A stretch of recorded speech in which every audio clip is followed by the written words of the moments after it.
During our inspection, we discovered the main causes of the leak. First is the crack along the slab.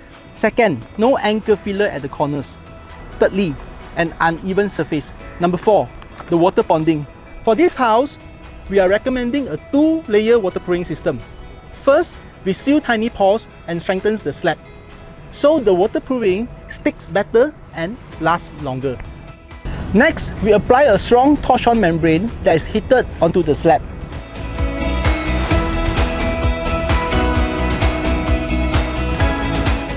The slab is now fully protected. No more cracks and no more leaking issues. This means the homeowner no longer has to worry about the recurring leaks, costly repairs or damage to their home.